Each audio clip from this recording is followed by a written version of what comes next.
So, Sue, can you, just to start out, it's kind of more of a fun question. What kind of animal do you think your personality is most like? I guess a dog.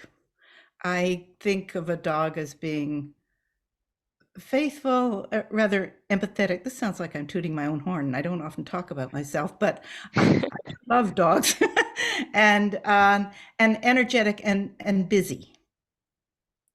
And is there a specific breed or just dog in general?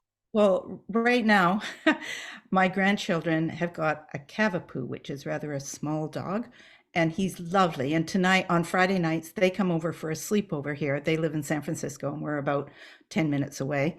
And the dog comes too. And the dog stays at the house, and he's a terrific little dog. I always said I did not want a small dog, that they were yippy and nippy. And we grew up with bigger dogs, setters and things. But I adore this dog. It's kind of lovely that you can just, when you want him somewhere else, you just pick him up and move him. None of this cajoling and treats. You just move them. Anyway, yeah. Do you have like a um period of history that you would like to live in if you couldn't live in now, like current modern age? Well, I'm very interested in history, and it's probably why I made Classical Kids. It was to travel from our 21st century, I guess it is, back into times. And I would love to have been in Leipzig with Bach, but I think I would like the conveniences of, toilets and running water and all that kind of thing too. But I love the depth of his religiosity, and that Mm. obviously infused the entire city. And he himself taught at a boys' school, but he provided the music for four huge churches, like 2,500 in each, in Leipzig. And I think, Mm. wow, that's really something. Yeah. Do you have a piece of music, and maybe it's Bach, I don't know, that you identify with as like speaks to your soul, like who you feel like you are in a soulful way? Yes, I'd have to say Bach. In fact, when I was studying in England, I studied organ, harpsichord, and piano, and most of it was Bach. And I would say I love to play now the Goldberg variations. Um, they speak to me. The other composer that really speaks to me is Schumann, who was a very troubled romantic with a deep soul. And rather than the streaming beauty of Chopin and other composers, Schumann really speaks to me. He's vulnerable. Is there a specific piece or Right now I am playing, yeah, the Schumann Fantasy is a fantastic piece, which I've performed often, but I also love the symphonic etudes, which I'm now learning. And in fact, I'm going back to some of my old mentors, and I'm going to travel across the United States and go to Binghamton, New York, where John Cavelli is a fantastic teacher. And I'm going to play the symphonic etudes for him and get his impression. oh wow, are you nervous? No, I'm excited. I won't say that I can't get nervous, but and that's got less, oddly, in my 70s, partly because a lot of us have stopped trying to play by memory, so that we always have the score there, whether you're looking at it or not. It's there. Hmm. I was performing before, there was this inner voice that said, "Oh, this is where the page turns. I wonder what's that note." And once you start asking what's that note, you're lost. So that took away a lot of it. Also, I know I'm not trying to build a career. I mean, I'm a Steinway artist, but I'm not trying to build a career now. I pick pieces that I love. I alter them. If they're too long, I leave out movements, which was true of the period, actually. I mean, even Beethoven, they seldom played the whole sonata or symphony. And so I I play what I really enjoy, and I started collaborating with a excellent professor from Stanford here, who has a fantastic art collection and slide collection. So we do kind of lecture recitals where he talks about the times and shows pictures of the times, and then I illustrate how it's reflected in the music. So we're going Hmm. to do one. a couple of weeks on Mozart. So we're talking about the Enlightenment and the dark side of the French Revolution coming in. So you build a world, a context around, which I guess is what I did with classical kids, with the CDs for kids. You build a world around a composer, and you hear his music.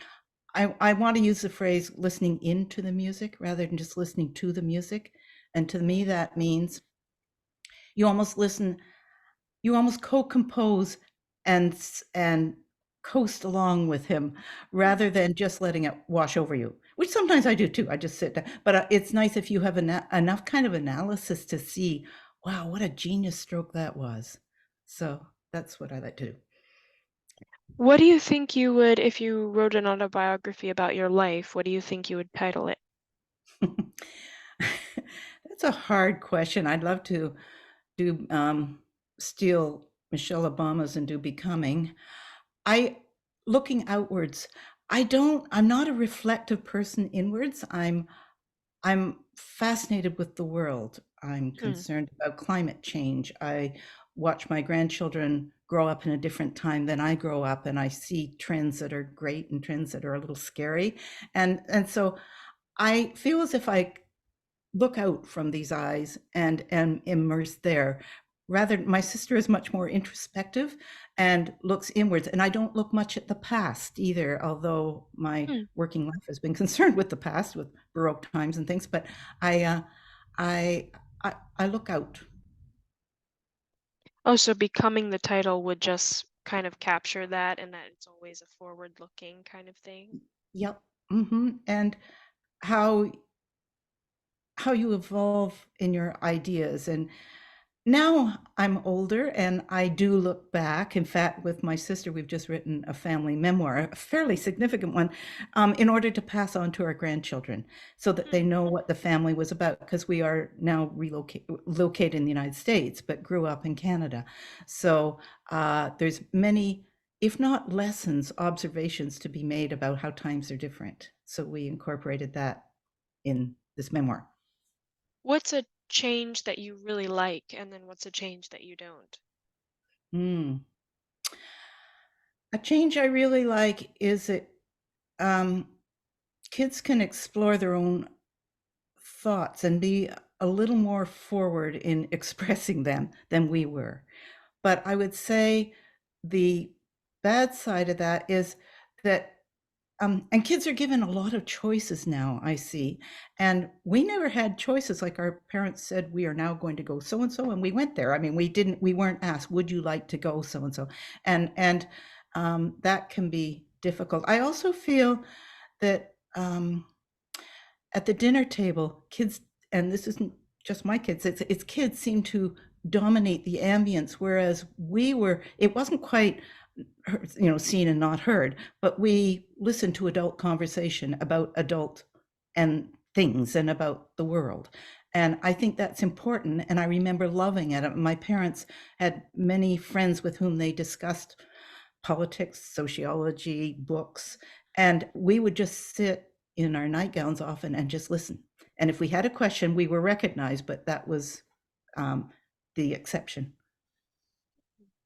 So then you think is the thing that is something you don't like as much as the fact that children have now gone, it's like one extreme to the other. Now children are, the world centers a lot around the child, whereas before it didn't center around them enough. Absolutely. And I wonder whether how that's going to pay off years later when the world doesn't really revolve around you. That's I don't know how you feel about that, but just watching a next generation growing up, and Yeah. I'm interested. I'm interested whether this will work. And of course, everybody worries about digital things.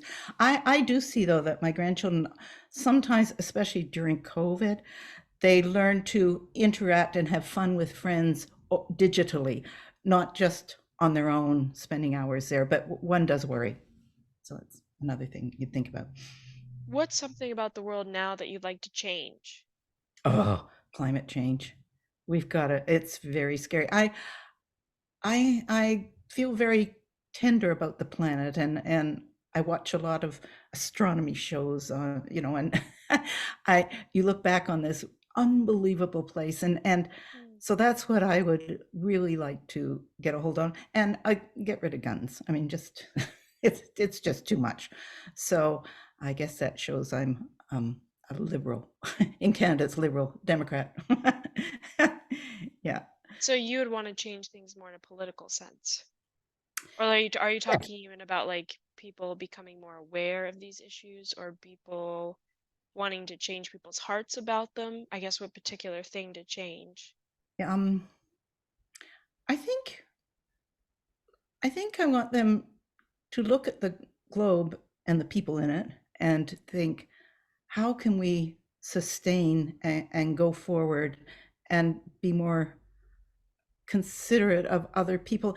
Empathy is something that feels in small, short demand, and I think we need Mm. empathy for the world and for all the creatures in it. We had a cottage outside of Algonquin, outside of Toronto in Algonquin Park, and it was fantastic. It's where we spent all our summers, right, even through teens, and came to just love quiet waters and trees and animals and feeding chipmunks and all that kind of thing. And I'm not sure that's going to be available forever. We have to get on it now. Mm. Yeah. What was your childhood like? I really had a wonderful childhood. As I said, grew up in Toronto, Canada. My dad was a modest but very famous Canadian architect, James A. Murray. He he even designed, and he was a town planner. So where we actually literally grew up was in a community in what's now almost downtown Toronto, but Toronto was much smaller, and it was a place where families would leave their children in carriages, their babies, outside, and for the noon hour nap, even in the cold of winter. And on Friday nights, they would all the families would go around to each other's houses and basically have parties. And once every half hour, one grown up would go around to all the houses and make sure the children were still asleep. Now, that's a different time. But Margaret Atwood lived there. There were many rather famous, and also Dad insisted on making this community called Heathbridge Park that it was open to Jewish people. There were a lot of areas in Toronto where they couldn't live. It Mm. so it was an idealistic community, and he had that through his life was to build ideal homes that fit families and churches that were worked and in the end, oddly, he ended up designing shopping centers and he never shopped. I don't think he ever went in his shopping centers, but he became quite famous architect of shopping centers all across America, actually. So, but it Wow. was wonderful. I'll tell you just one other thing. My parents loved travel to Europe, and I think that's where also Classical Kids was born. And so when I was 10 and my sister was 8, we took a 9-week trip to Europe with my grandparents as well. So there were 6 of us. And we started out in England. So I was 10 and my sister was 8. We took our daughters when they came along on the same trip to England, which went from London to the Cotswolds up to the Lake Country and back to London. And then 2 years ago, we took our grandchildren on the same trip. Oh, So wow. it was a wonderful tradition. And to see how differently kids were shown Europe, like sometimes our grandchildren were on iPads while they were traveling through, and I'd think, oh, I wonder, really. But and they lit up at different things than we might have lit up with. But um, I love Europe. I rather miss old architecture here, especially on this coast. You've got more architecture, I think, in Virginia, in of the older style, but that's where my heart is, and I love to go. Do you have a favorite spot in Europe? Mm, yeah, I think I love the Cotswolds best. In the I guess I guess I'm hopeful that it's full of kind-hearted people who know each other and are neighbors, are good neighbors to each other. And it might not be like that, but that's how, as a tourist, and I just physically, I love design, I love form, I love good materials, and it's built like that. If I was not there, I'd probably be down in Italy where I studied piano and on Lake Como with Schnabel. And it was breathtakingly beautiful, and Menagio and Bellagio, and so that would be fine too. So you studied music for how long? I didn't start young the way it's popular to start now. I started at about 7, but not seriously till 11, Okay. and, yeah, and I studied with a teacher in Toronto, and then, Schnabel came once to Toronto when, oh, and then I went to Europe and studied in London, England, at the Royal College of Music. And then I continued studying and teaching. I love teaching music and had about, I don't know, 30 students. And one day I played at a master class by Schnabel in Toronto. And at the end, it was Chopin Ballade. He came up to me and he said, whenever I come to Toronto, you will play. And the reason was that I could hear what he was doing exactly and replicate it and play with it and sometimes laugh with him. And everybody, it's just an ear. I don't know why I have an ear like that, but I can do that. So I became friends with him. He would often come to our house and have dinner and throw our babies in the air and they shrieking with delight. And he was an amazing teacher. And I studied with down in Binghamton. I would like to continue studying all my life. Sometimes you get in places where you haven't yet found your soulmate for studying, but that's what I like to do. What's your favorite instrument?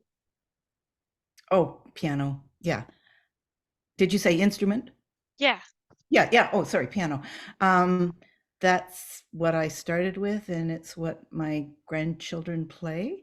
Um, in retrospect, I would like to have studied violin. One thing, it's just one line, but also it's more social, and pianists are notably alone, and so that's partly why I probably reached out. Love to teach, love to collaborate, um, to accompany, love to write on the subject, as you probably saw at my site, website, and love to make classical kids. So that was my way of inviting people into the music that I loved. When you say that you're more alone, is it because pianists, it's usually a solo form as opposed to, I guess you don't, sometimes though you do see like a guest pianist who'll come to play for a symphony or something like that, but I guess you mean in general it's usually a solo art. It's hours and hours alone, and Mm. pianists often express the fact that they feel lonely with it. I didn't, because I did find these other means, but when I moved to San Bruno from Toronto, so I must have been 70, I started a meetup. And the meetup was for advanced amateurs who would come once a month to my house and we would have wine and we'd play for each other. But the deal was you didn't just play and clap. You played and then people commented. Or you could Oh ask a wow. question. Yeah, I'm not, and this I got from Toronto where I was part of something called the Ivory League. I love it. Anyway, so we would say, I'm not sure whether this is the tempo that's working, or do you think the balance is right between the accompaniment and so people would comment, and they were usually very complimentary. It didn't destroy egos, but it was important. It was like having a lesson from 8 very good people, very good pianists. COVID kind of killed it, as it Mm. killed many things, but since then I've started doing these lecture recitals, so I'm not missing it too much. But it did get over the well, for one thing, it introduced me to some people around here. We were moved here and knew nobody but our family, so that was a good thing. Is there something your parents said to you, like either in your childhood or your teen years, that really stuck with you that you have now? Is either it could be a negative thing, it'd be a positive thing they said that you remember and is kind of carried with you through life? I would say it's not what they said. It's funny. I don't know if you remember what your parents said. I don't remember a lot of what they said, but what they expected and demonstrated. Hmm. And what they demonstrated was they were builders. Not only was my dad an architect, but my mom, they bought a piece of land outside of Toronto and she was the chief engineer, just overseeing it. Not that she had any degrees in that, but so, and then they built this place in Algonquin, which was a log cabin, a little log cabin in Algonquin. And I, I continued to do that. I love to build benches and I'm the fixer in the family, and when the pool wasn't working, I was the one that fixed it, you know? Um, so, but also demonstrate a real interest in ideas in other people. And Mm, we lived during my 20s, just the end of university, we formed a house group and we lived together. 10 people lived together for 8 years. And that takes some accommodations, right? And to everybody. So we had a ballet, a ballerina, an English scholar, a sociologist. We were all somebody that ended up working in mental health. We were all trying to define who we were. Probably we were 19 to 21, especially. Um, and when my girls came along and got to the same stage, I said, I have only one rule for you, and it's that you do not live alone, especially mm. before you're about 30. Learn to adapt to people. It doesn't mean, get married, don't get married, whatever, but learn, don't, so you're not so self-centered. Mm. And that was our one rule as they went through college, and it worked. They've come out wonderful young women. What makes life beautiful to you? Like, what do you love about living? Mhm. Big questions. I I love being in nature, so I love hiking. I love music. When you're playing, you it's as if you're exciting all the atoms in the room and the whole room is speaking to you and you are just somewhere else. You are not inside your little worries and things. So I love music. Um and I love family. We spend a lot of time with family, and I love laughing. I love to get people together and talk, and I love laughing. Kind of an odd thing to say. Yeah. No. What Yeah. is your favorite aspect of nature? I know you said hiking. Like, is hiking because you can see like the trees and things around you, or is there a specific part like the ocean or mountains that you really love? Fair enough. We live on San Bruno. It's only 7 minutes to go up and over a hill, and we're at Pacifica, which is on the Pacific. And my husband and I walk there every day at just after breakfast, and it's about an hour, and it gets in your 8,000 steps, which was important for a while. I also, and it was interesting during COVID, walking by the Pacific and feeling the waves come in. It was as if the earth was saying, you'll all get through this. We are going to be here forever. And I found it very um, spiritually confirming, sympathetic. I also, but then because of Algonquin, nothing I like better than a still lake reflecting the sunset and pine trees, the smell of pine trees, walking on pine needles in bare feet. That I love that. But um, I've come to like the big waves. It took a little getting used to, but I like the big waves and hills. The kids always tease me because as we were traveling, I would say, hills, and they say H words again. But I love, because it draws you out again. It's getting out from inside yourself. You feel very um small next to hills, and I like that feeling. I don't like dominating things. Mm. What is hard about life for you? Like, what makes it hard? um it, I had a couple of falls on moving here, so that meant that knees need a little bit of Mm, tender, but that's partly why I walk. um It's actually hard playing the piano. It's the hardest thing I do. Um, writing my 600-page book about piano, I realize that feels easier than playing the piano, but it's mostly because I know what I want it to sound like, and it's just hard to do it. So mm, that's the hard thing. Um, it's family relationships can go through their periods when it's a little harder than others. Um, but we've been pretty lucky on that. But it's life is watching what's happening right now to this country is hard. I mm. It's hard times. All the vitriol and the hatred, and oh. and the silos that people have dug themselves into. Hmm. What do you think the meaning of life is? Like, and I know that for a lot of people, this is different answers. So there's not like a specific thing you need to feel, you need to say. It's more of what, like, why do you live? What do you think the meaning of life is for you personally? Ooh, um, I think it's to live with generosity and make beauty and don't harm things. Those are kind of more rules than a life philosophy, but and gratitude has become an increasingly important word to me. Gratitude to be well enough to have our family around us for these masterpieces in music and for this planet.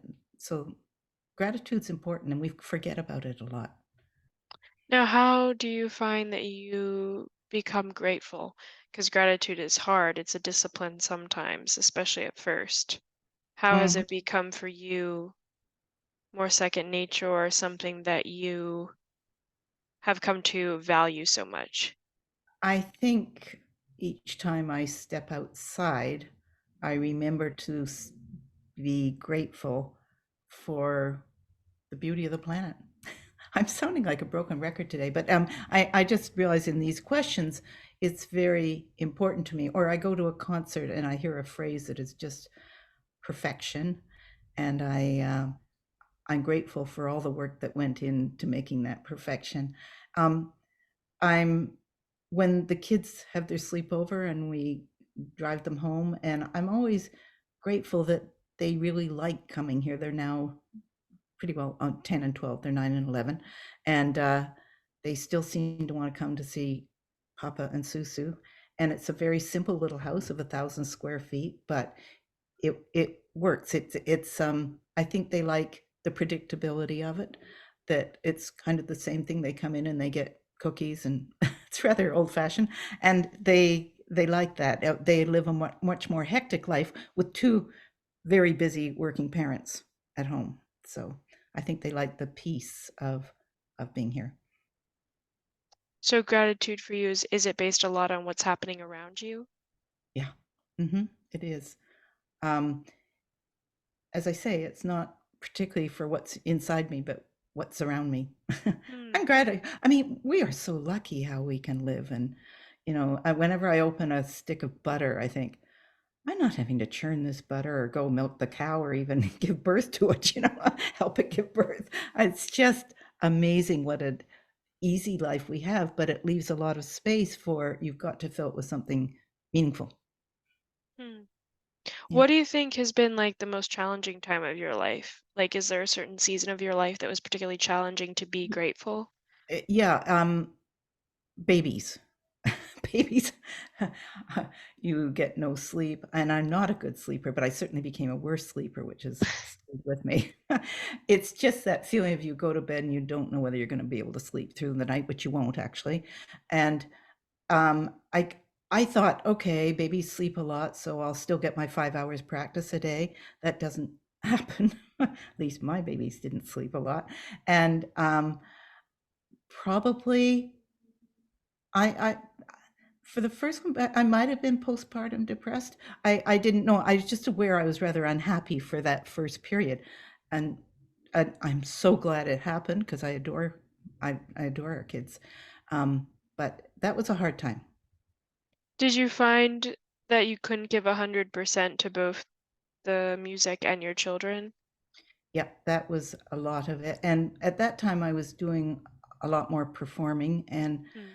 it's hard, it's scary to contemplate that tomorrow night at 8 o'clock you have to play something really, really difficult, and you don't know whether you're gonna get enough sleep tonight, and that was that was terrifying, and also, I was used to 3 or 4 hours practice a day, sometimes 5. Um, you get little slices of time, but you'd be so exhausted, you or you just go and have a nap or something. Uh, it was hard, and I would say probably all instrumentalists, all musicians have that problem.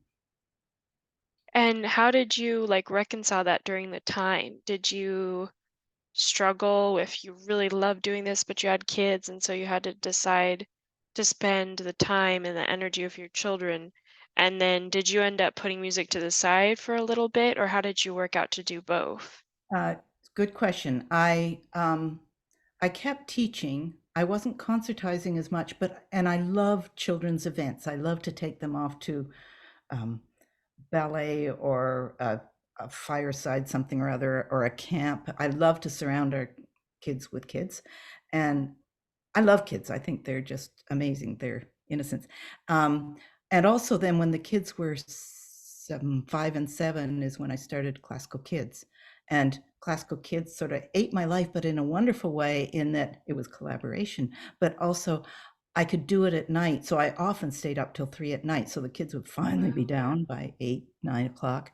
And then I'd put in, I don't know, the work day. And the next day it was a lot of kids.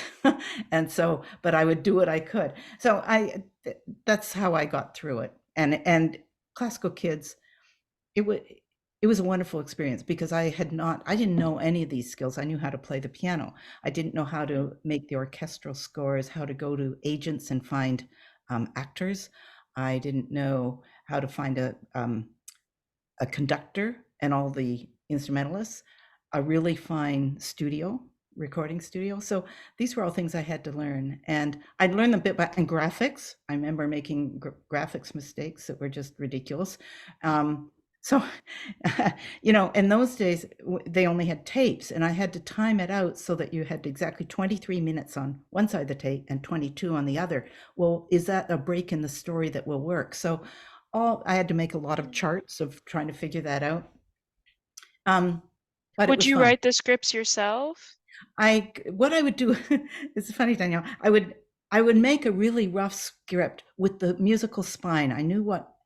I think why classical kids has worked is that the musical spine is good. So you hear a children's choir, and then you hear a solo violin, and then you hear a full orchestra, and then you hear. So there's usually about 20, 24 cues in the 45 minutes. So I would write a rough script of a scene that I felt would go along with that. And then I would hand it over because it was not particularly good, hand it over to a writer. So I collaborated a lot with Doug Howling, who did from Vivaldi on, and Barbara Nickel did. Well, there were different people, but and we would basically be exchanging scripts about twice a week. I Oh, would, wow. yeah, and I would go up to Doug's house, and we'd sit by his little. He had one of those early Apple computers with the tiny square screen and the yellow letters, and we would read it aloud over the music while I'm putting on a tape because I could make tapes of the cues and see, oh, there's too much said there. We've got to step back and let it breathe a bit here. So we would have basically performed it before we went in to record it. How did you come up with the idea? I I came up with the idea because I was concerned that kids were not hearing classical music much, and if they were, being told facts. Usually it'd be there were a couple of productions out there that would play a symphony through, and then they just tell you biographical facts. And then he had 3 children, and he went to Mannheim and da da. It was not interesting to me, and I figure if it didn't interest me, it's not going to interest kids. So I wanted to combine stories. I knew kids love story hours with music and history, get them out of this culture and into earlier times and see what it would be like. So it's always seeing a composer through the eyes of a child who reacts as they might react and ask questions, but not in a question answer sense. They would be inserted into the composer's life and had to be credible. So all the facts of a composer have to be true. But the child looking in is fictional but believable. So it's easy because Vivaldi worked at a girls' orphanage, and Handel had boys in his choirs, and Bach had 20 children, and Beethoven lived above ordinary people, and sometimes that meant above families who were horrified by what was happening upstairs. And so that's why how it all evolved. Yeah, it's really, I think, especially for young women who really have a desire um, who have deep passions and yet really want family. It's really it's an inspiring thing to see women who are able to do both. Um, and Mm. their families don't suffer from them doing that. That there's a, because a lot of times if you see a mom who's really into her career, her interests, while her passions are good, you'll see that her family is falling apart. And so it's very interesting to see when you see someone who can balance them in a good way that it all turns out well. That's a very interesting comment. I hope the same for you. I I will say um, the kids enjoyed classical kids. They didn't really know how much I worked because I generally worked at night. And I remember there was something called ICQ, the letters ICQ, which was the first way you could chat with somebody online while you're working. And while I was at my computer, these many, many hours at night, like 2 in the morning, I chatted with somebody who worked at NASA, and she was very funny. And we exchanged three two-liners, and then we shut down. She was obviously doing what she was doing, and I was doing what and it kept me company. Well, and then the kids were, I was very lucky. I won a lot of awards. You have your Grammys. We have Junos, and I won 6 of them. And the kids would go. They were very proud of the fact that they could go to the Juno Awards and see that happen, and come to get the Order of Canada. I mean, they were proud of it, but it was kind of a distant thing. It didn't affect their life much. I as I say, I was lucky. I had enough energy to work at night. I think that's Mm. another thing. My parents, they work very, very hard. Yeah, I was gonna say you had very little sleep for so long. I'm amazed. I don't think I could do that very well. I still have very little sleep. I'm not very good at it. Yeah, it's uh, it's just something. I rather dread the nights because you have to get through the night, and then the day starts, and it's a beautiful day. You start again. You dread it in the sense that it's like you're really tired when you start. Yeah, I dread the nights because I know I'm going to it's like being on a long airplane flight, from here to Europe. It's going to be 10 hours, so you're going to have to put in the time. So I know I won't be asleep all of that time, and I'm not a ruminator. I'm not worried about things. It's just many it's kind of like classical kids has um words and music and scenes kind of all merged together on top of each other. My living dreams have many things on top of each other. So it's just a busy mind. And eventually I fall asleep. But so naturally, like everybody, I now have a Fitbit that tells me that, I got 81 and that was a good night's sleep. And okay, I can't tell how I sleep till I look at my watch in the morning. Yeah. Yeah, but those were see, I was mainly in my 30s and 40s, and for those very, very hardworking years. And I think 40s are an amazing time for women. I look at my daughter who runs a fantastic neuro device here company. She has 150 people. She's also in her 40s, and it's where in your 20s it's as if you're finding yourself, and in 30s you're honing your craft, and 40s it pays off if you're lucky.